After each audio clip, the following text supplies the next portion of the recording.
O Senhor esteja convosco, Ele está no meio de nós.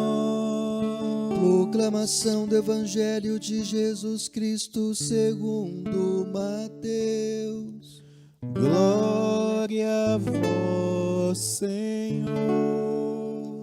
Naquele tempo, Jesus contou outra parábola à multidão. O reino dos céus é como um homem que semeou boa semente no seu campo. Enquanto todos dormiam, veio o seu inimigo, semeou o joio no meio do trigo e foi embora. Quando o trigo cresceu e as espigas começaram a se formar, apareceu também o joio. Os empregados foram procurar o dono e lhe disseram: Senhor, não semeaste boa semente no seu campo? De onde veio então o joio? O dono respondeu: Foi algum inimigo que fez isso. Os empregados lhe perguntaram: Queres que vamos arrancar o joio? O dono respondeu: Não. Pode acontecer que, arrancando o joio, arranqueis também o trigo. Deixai crescer um e o outro até a colheita. E no tempo da colheita, direi aos que cortam o trigo: arrancai primeiro o joio, e amarrai-o em feixes para ser queimado. Recolhei, porém, o trigo no meu celeiro. Jesus contou-lhes outra parábola. O reino dos céus é como a semente de mostarda, que um homem pega e semeia no seu campo. Embora ela seja a menor de todas as sementes, quando cresce, fica maior do que as outras plantas e torna-se uma árvore, de modo que os pássaros vêm e fazem ninhos em seus ramos. Jesus contou-lhes ainda uma outra parábola. O reino dos céus é como um fermento que uma mulher pega e mistura com 3 porções de farinha, até que tudo fique fermentado. Tudo isso Jesus falava em parábolas às multidões. Nada lhes falava sem usar parábolas, para se cumprir o que foi dito pelo profeta: abrirei a boca para falar em parábolas, vou proclamar coisas escondidas desde a criação do mundo. Então Jesus deixou as multidões e foi para casa. Seus discípulos aproximaram-se dele e disseram: Explica-nos a parábola do joio. Jesus respondeu: Aquele que semeia boa semente é o Filho do homem. O campo é o mundo. A boa semente são os que pertencem ao reino. O joio são os que pertencem ao maligno. O inimigo que semeou o joio é o diabo. A colheita é o fim dos tempos. Os ceifeiros são os anjos. Como o joio é recolhido e queimado ao fogo, assim também acontecerá no fim dos tempos. O Filho do homem enviará os seus anjos, e eles retirarão do seu reino todos os que fazem outros pecar, e os que praticam o mal, e depois os lançarão na fornalha de fogo. Aí haverá choro e ranger de dentes. Então os justos brilharão como o sol no reino de seu Pai. Quem tem ouvidos, ouça. Palavra da salvação. Glória a vós, Senhor. Ave Maria, cheia de graça, o Senhor é convosco. Bendita sois vós entre as mulheres, bendito é o fruto do vosso ventre, Jesus. Santa Maria, Mãe de Deus, rogai por nós, pecadores, agora e na hora de nossa morte. Amém. Nossa Senhora de Fátima, São João Evangelista,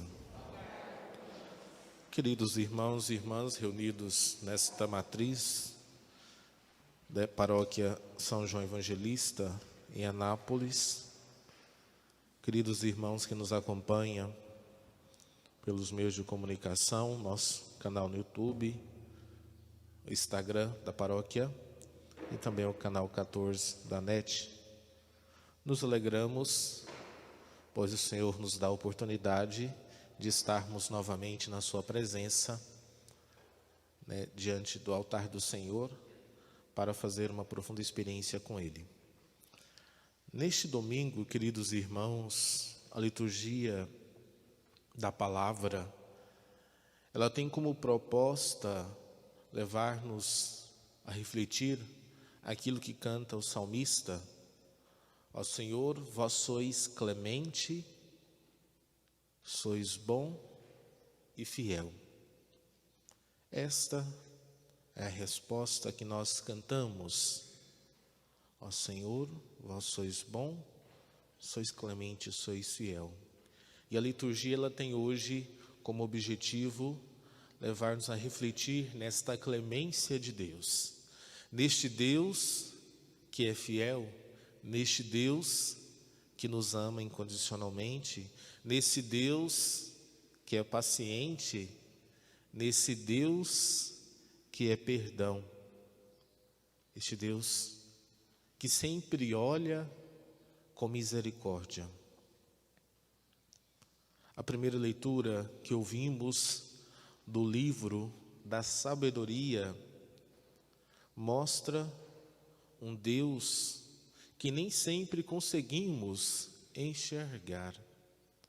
Não há, diz a palavra, além de ti outro Deus que cuide de todas as coisas e a quem deverás mostrar que teu julgamento não foi injusto.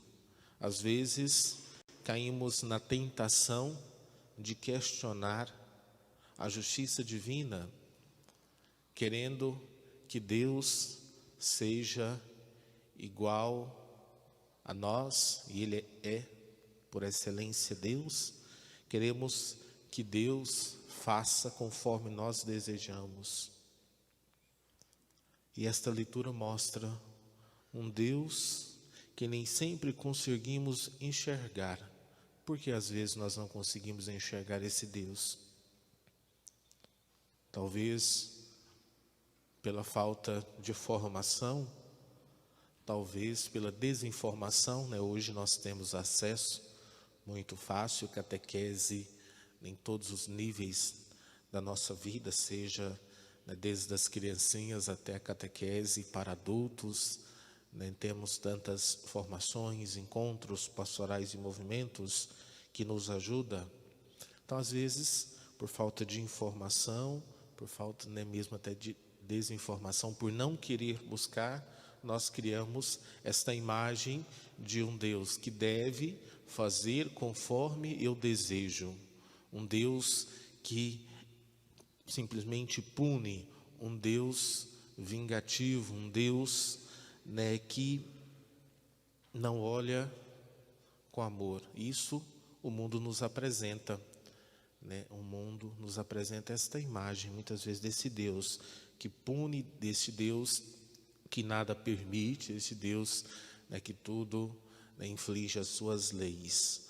Um Deus impaciente, um Deus rancoroso, um Deus bravo, um Deus que às vezes nós criamos a nossa imagem e semelhança. Nós queremos, somos assim e queremos que Deus também seja e haja desta forma.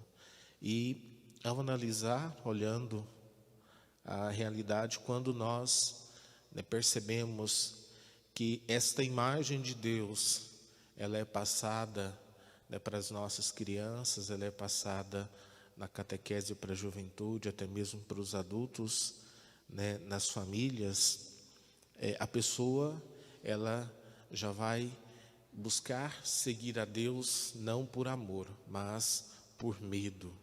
Medo deste Deus que simplesmente pune, deste Deus rancoroso, deste Deus maldoso. Lamentavelmente, às vezes isso acontece. Esta imagem é transmitida. E a liturgia de hoje mostra ao contrário. Mostra um Deus que é paciente, um Deus que é clemente, um Deus que é fiel.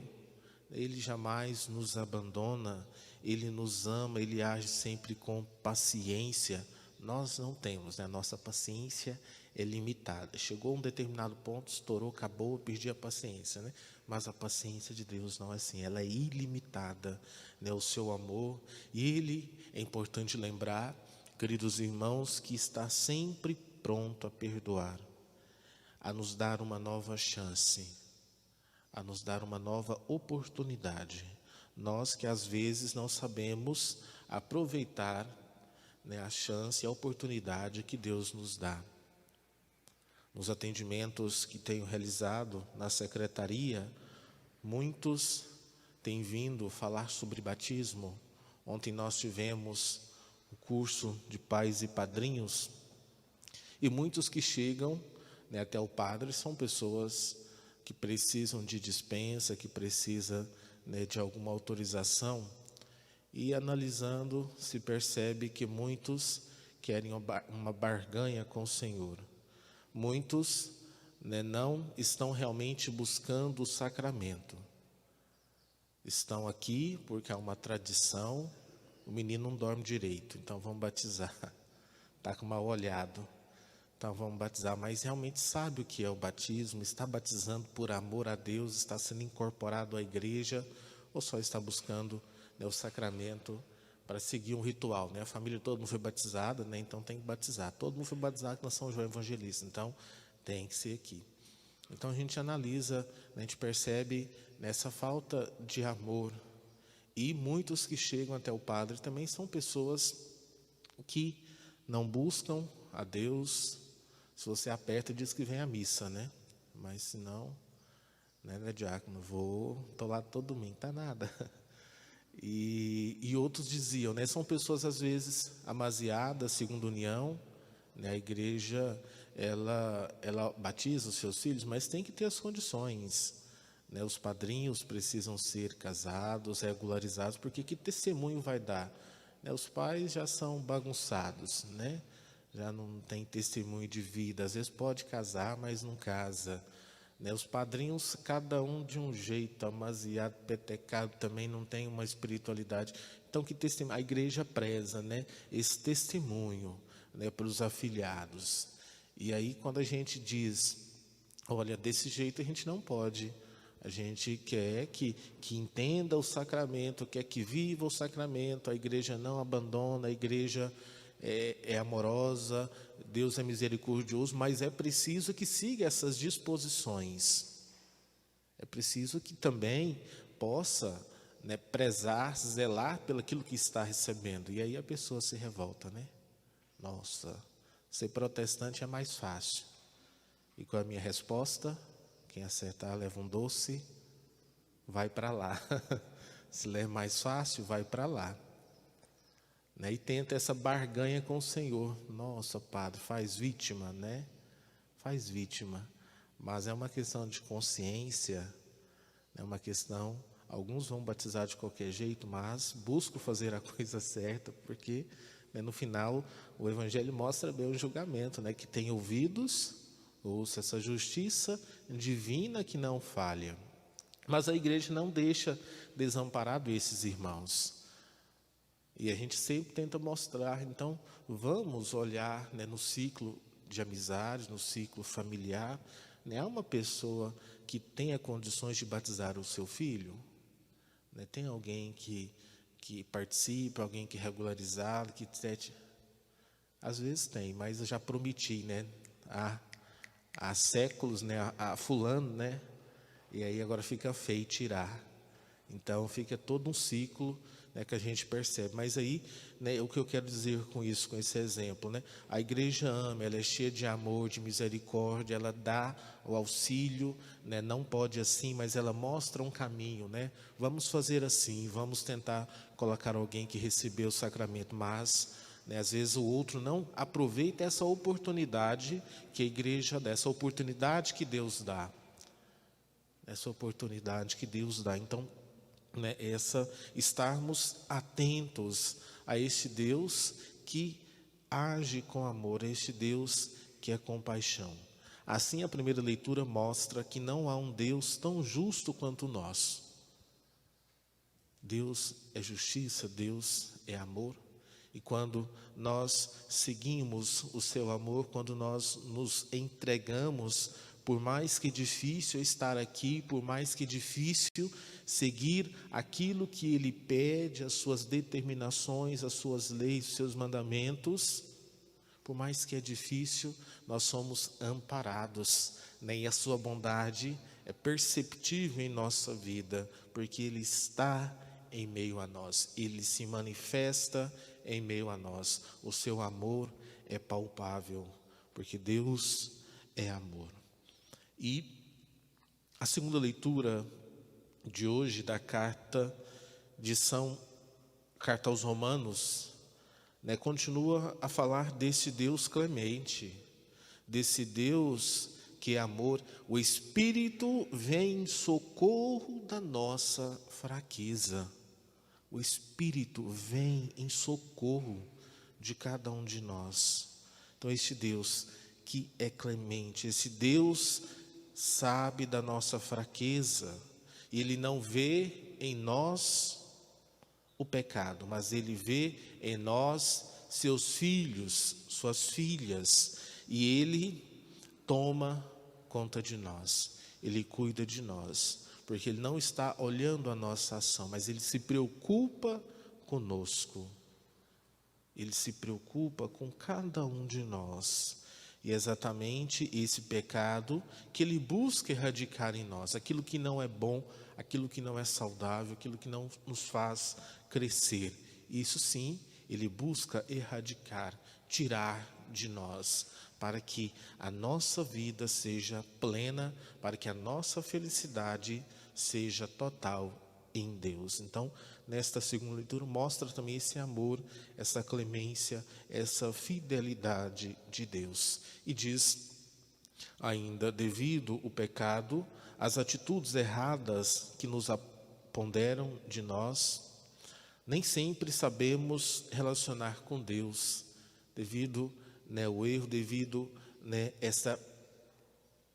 simplesmente olho nessa direção, não estou aberto a um diálogo, né, quando nós estamos com a porta fechada do nosso coração, nós então não estamos abertos a esse amor. Então, né, o erro permanece em nós. Não sabemos o que pedir, né, temos dificuldade nesse relacionamento com Deus. Mas a carta aos Romanos, ela vai dar algumas orientações. O primeiro passo para a transformação é confiar na ação do Espírito Santo. Nós, sozinhos, somos fracos, já disse isso inúmeras vezes, mas com Deus, nesta ação, nessa entrega, nós somos fortes. Confiar na ação do Espírito Santo. Ele é quem intercede por nós com gemidos inefáveis. Então, Ele cuida de nós. É preciso deixar que o Espírito Santo penetre o íntimo do nosso coração, a nossa vida, e transforme tudo o que há de mal dentro de nós. Deixar santificar-se por Ele, apesar de nossas faltas. E, por fim, o Evangelho de hoje, queridos irmãos, mostra 3 parábolas. A primeira delas, e falando das parábolas, né, no último domingo, nós ouvimos, né, a parábola. Quem lembra a parábola do último domingo? Dou-lhe uma. Padre não escutou. O semeador, e vai mostrando aquele que semeou à beira da estrada, veio os pássaros e roubou a semente, comeu a semente. Depois, né, no terreno pedregoso, né, a semente, a planta cresceu, mas não teve raiz, logo secou. Aquele que plantou em meio aos espinhos, né, os espinhos sufocaram, né, a planta não foi muito adiante. E aquele que plantou em terra boa, fértil, né, essa produziu muitos frutos, né? A liturgia, né, então convidava, né, a olhar, né, qual o terreno nós estamos, né, qual o caminho que nós estamos seguindo, né? O Senhor contando as parábolas, né? O Senhor, né, que encontra esta forma acessível a todos, né? É mais fácil de entender, né, quando, né, vai contando essas histórias, né, vai mostrando, vai caminhando com o povo, e hoje isso nos ajuda, né, a entender esse mistério, porque nós vamos entrando, né, nesse mistério, vamos refletindo, vamos imaginando, né, isso é importante. Hoje o Senhor então continua, né, contando as parábolas, e nós temos 3 parábolas hoje. A primeira delas é a parábola do joio e do trigo. Mostra que, aparentemente, as pessoas são semelhantes. As pessoas, nós somos aparentemente semelhantes. Somente pelas obras se identificam quem é bom e quem não é bom. Foi semeada, e no meio do trigo veio o joio, e eles querem arrancar o joio, e Jesus vai dizer: não. Ficam espantados, como não arrancar? Mas corria um grande risco de arrancar o trigo e se perder. Então espere, né, no tempo certo, arranque-o e queime-o. Então, mostrando essa semelhança. Somos semelhantes, mas nós somos e seremos identificados pelas obras, quem é bom e quem não é bom. O joio é muito similar ao trigo na sua face de crescimento. Então, onde havia esse risco? Somente na hora da colheita é possível identificar um e outro, eliminar o que não é trigo. Joio e trigo estão por toda parte. Joio e trigo estão também na igreja. Há bons, mas há também pessoas maldosas, infelizmente. Mas nós confiamos, né, que estão aqui porque querem ser diferente, né, porque querem, né, mudar. E o Senhor mostra esse amor, essa misericórdia nesta liturgia. Ele quer a transformação. Quando se é radical, querendo eliminar todos os males, corre-se o risco de eliminar junto às coisas boas. Além disso, mesmo as pessoas que em certos momentos fizeram o mal, podem se converter e mudar de vida. É o que Deus nos ensina com sua paciência, com sua clemência, com a sua misericórdia. A parábola da semente de mostarda mostra que, por menor que seja o bem que fazemos, ele pode se tornar grandioso na vida das pessoas e no mundo, quando somados a tantos outros gestos de bondade. Então, né, uma pequenina ação que nós fazemos, né, isso se torna grandioso. Ainda mais nós, né, que somos peregrinos, nós que estamos nos preparando para um dia contemplar o Senhor face a face. Então, estas obras que nós fazemos hoje, né, elas são importantíssimas, né, no nosso processo. Ontem concluiu a sua missão Dom Henrique Soares, né, o bispo da diocese de Palmares, vítima do Covid. Um homem, né, acredito que muitos já conhecem, né, as suas catequeses, os seus vídeos, o seu canal, extraordinário. Um homem de uma sabedoria, de um dom, de uma espiritualidade tremenda. Com certeza, né, o bom pastor acolhe a sua alma. Tive a oportunidade de participar, de conhecê-lo em um dos retiros, um dos melhores retiros, né, que já tive, mas ele buscava com os seus dons fazer o bem nas suas palavras, nas suas reflexões, nos seus minutos. Era um catequese em minutos, minutos de catequese, né, algo simples, mas que ajudou inúmeras pessoas a se encontrar com Deus. Então, essa parábola da mostarda, né, uma semente pequenina, nos ensinando a fazer o bem, por menor que seja, isso se tornará algo grandioso. E também fala sobre a parábola sobre o fermento na massa. Jesus nos mostra que a prática do bem, mesmo que invisível, tem o poder de transformar a realidade, como o fermento na massa, fazendo crescer. Nós misturamos algumas coisinhas ali, o fermento que nós conhecemos, né, e ele se transforma, né, um pedacinho, né, de massa se torna algo grandioso, né? Nós não percebemos essa transformação, mas ela acontece.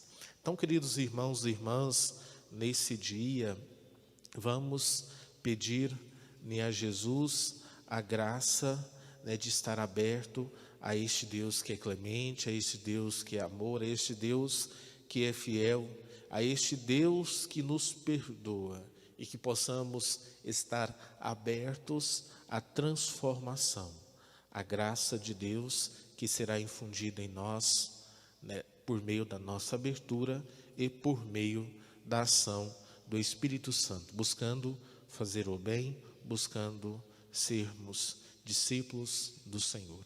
Louvado seja nosso Senhor Jesus Cristo, para sempre seja louvado. Creio em Deus.